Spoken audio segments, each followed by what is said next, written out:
こんにちは、市川ファームです。今回はセダムの夏越しのコツをやっていこうと思います。で、今回も市川ファームなりの考え方になりますので、育てている環境や品種、土、育て方などによって正解は変わってきます。夏にセダムが枯れる原因としては、大きくは、蒸れや水切れがあります。これについてちょっと詳しくやっていきたいと思います。で、その後に株を弱らせないことが大事になります。夏結構長くて秋入ってもこ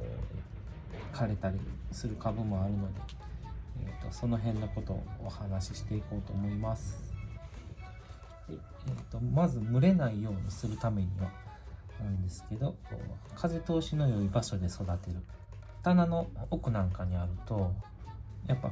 風が入ってこないんで蒸れの原因になります。あと鉢を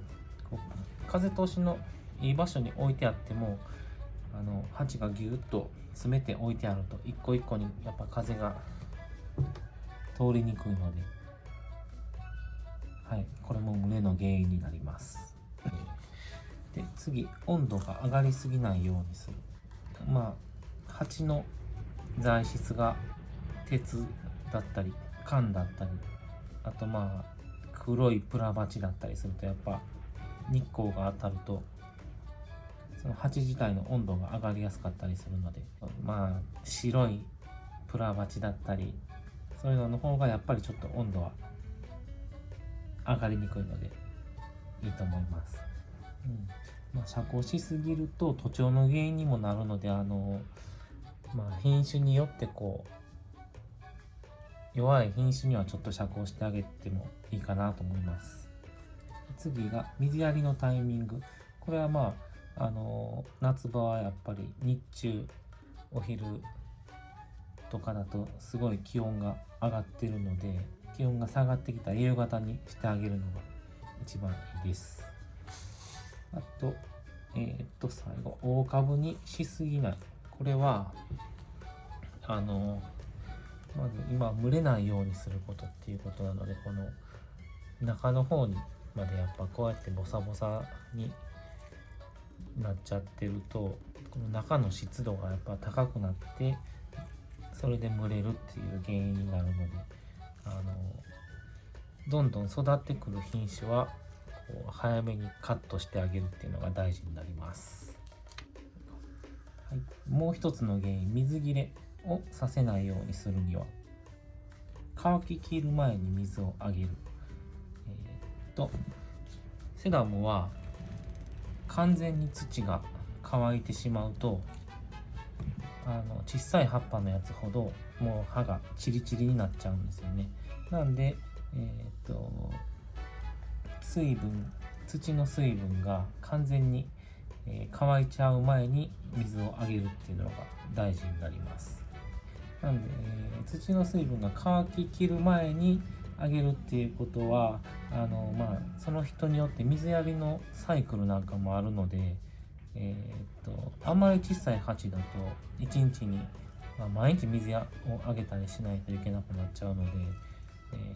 鉢の大きさとか土の鉢の大きさっていうことは土の量になるんですけど、だったりあと土の種類、乾きにくい水持ちのいい土にしたりして工夫すると乾ききる前にっていうことができます。あと株の大きさ、土の量とこれ上のやつ葉っぱなんですけど、この葉っぱの量のバランスがこの状態だとちょうど良かったとします。でこれが育ってもりっとしていい状態なんですけど、大株の方がやっぱ水分をたくさん欲しくなってくるので水やりが追いつかなくなってくるんですよね。なんで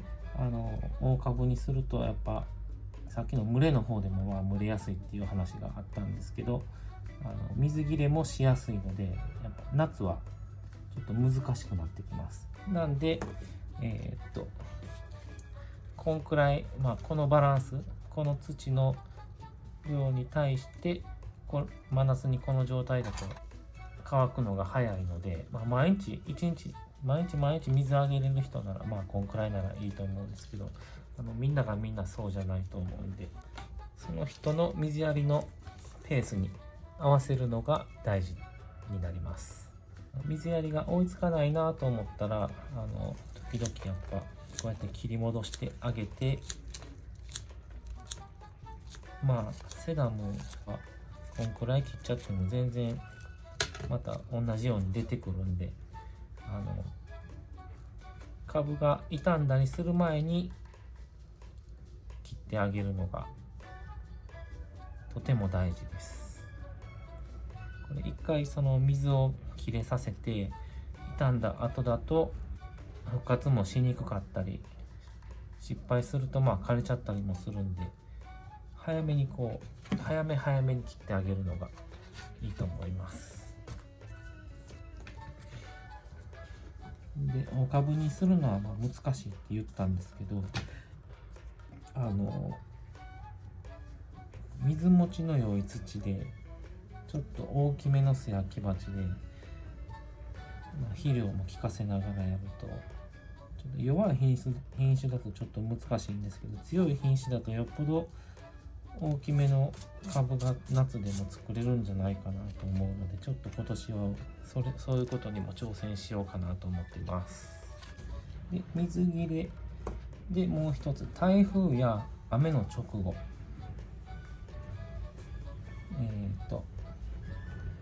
雨降ってる時っていうのは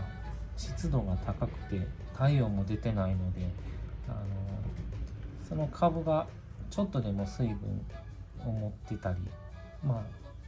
だいぶ土が乾いててもこの湿度が高いのでしおれたりはしにくいんですけど、晴れて風が出てきたりして湿度も下がって太陽なんかが出ると、その同じ土の量でもこっちはしおれないんですけど、こう変わってくると急激にしおれることがあるんですよね。で、そうなった状態で慌てて水やっても枯れたり傷んだりすることが多いので、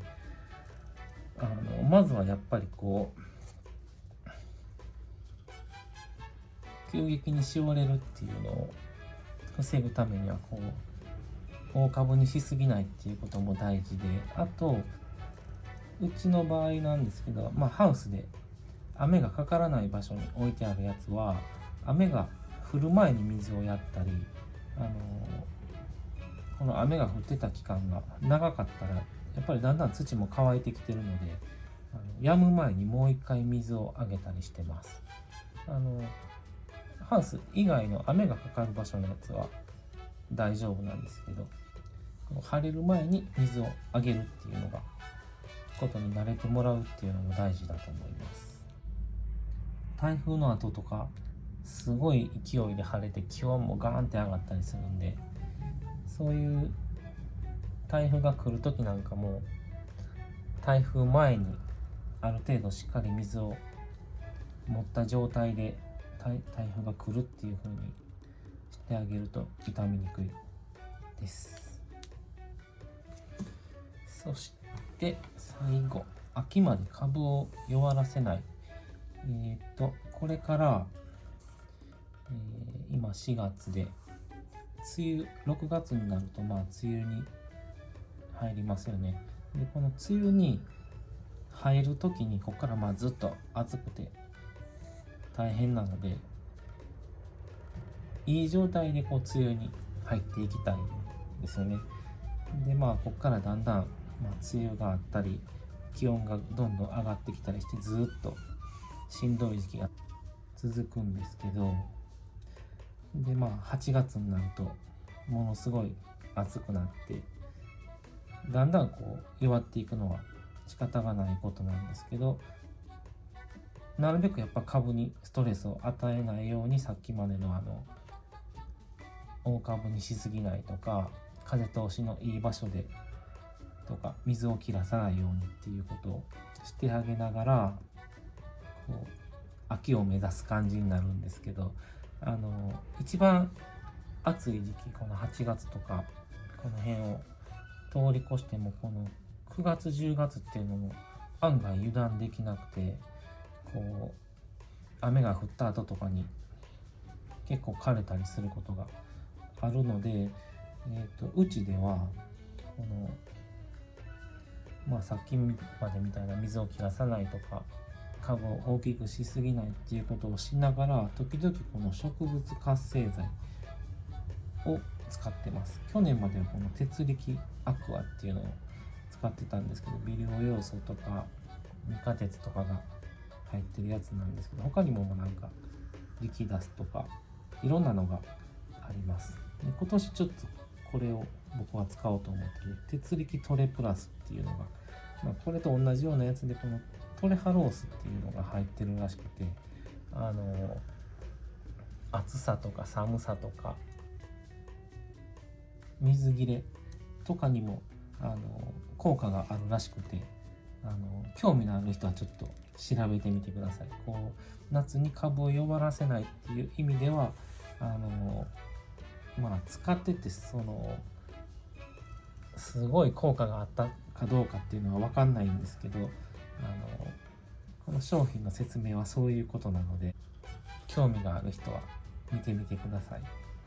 僕は今年ちょっとこれを使ってみようと思ってます。はい、まとめになります。いろいろ細かいこと言ったんですけど、大まかに言うと